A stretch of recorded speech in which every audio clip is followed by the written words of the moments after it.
Imagine watching Wall Street dump like $648 million worth of Bitcoin in a single day and thinking to yourself, they're actually getting more invested. It sounds totally counterintuitive, right? Right. Well, welcome to this deep dive. Today, we are analyzing a massive behavioral shift happening right under your nose. We're looking at how apex institutions are completely rewriting their playbooks for Bitcoin and AI infrastructure, all while securing the physical plumbing of the future. It is just wild to watch unfold because, with their left hand, they are aggressively dumping the asset. Right. But with their right hand, they are quietly buying up the entire foundation of the industry. Okay, let's unpack this, because the scale of the sell-off is just huge. We saw a brutal 648.6 million pulled out of U.S. spot ETFs in just a single session. Yeah, heavily led by BlackRock's IBIT, losing 448.3 million alone. Exactly. So if they believe in the space long-term, why are these massive institutions suddenly running for the exits? Well, the trigger isn't anything happening on the blockchain. It's entirely macroeconomic. The 10-year Treasury yield just hit 4.63%.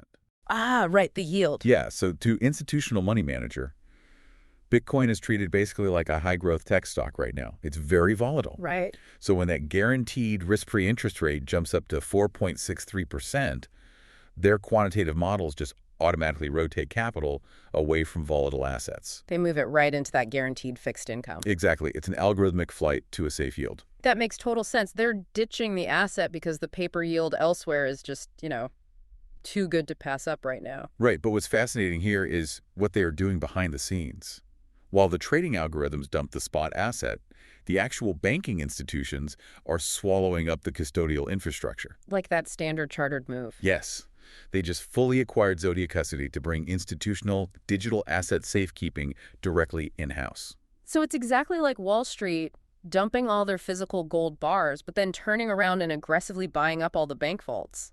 That is a perfect way to look at it. They want to own the toll roads. Not necessarily the cars. Well, here's where it gets really interesting, though, because it's not just the financial vaults they're buying, it's the electrical grid itself. We need to look at the Bernstein Follow the Gigawatts dossier. Oh, this is such a fascinating report. It really is.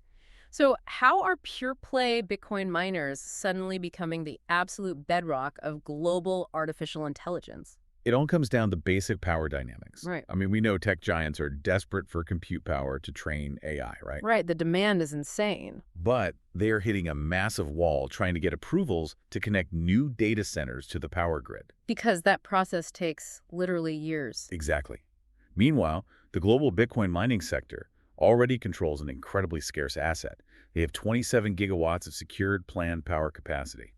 Wow. So the miners realize that instead of just mining for digital gold, they can pivot and become the landlords for the AI gold rush. Precisely. They have the thermodynamic power access that the AI operators desperately need. So these miners are becoming highly lucrative AI data center landlords. And that's why institutional actuaries are actively upgrading the valuations of mining conglomerates, right? Like Iron and CleanSpark. Yeah, they are pricing in this massive arbitrage.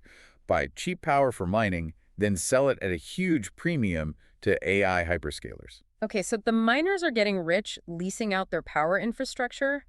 But what about the AI operators themselves? Are they actually managing their corporate balance sheets with that same level of intelligence?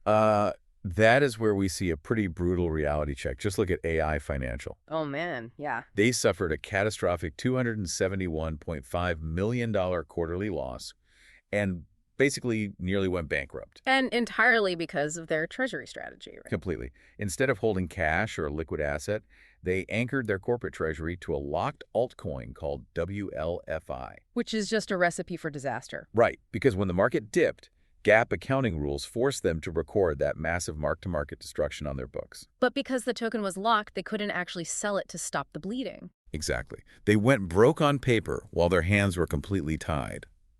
Now, you contrast that with Hyperscale Data, an AI infrastructure operator. Right, they had a totally different approach. They maintained supreme operational stability simply by holding exactly 692 pristine, highly liquid Bitcoin on their balance sheet. No lock tokens, no speculative illusions. None.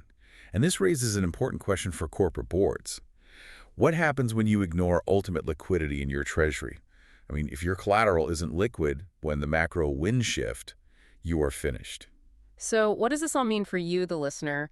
The new institutional playbook is actually crystal clear once you look past the daily price chart. Yeah, you trade the macro yield, you absorb the custodial plumbing, and you monetize the physical power grid. Exactly. And, I'd leave you with this final thought.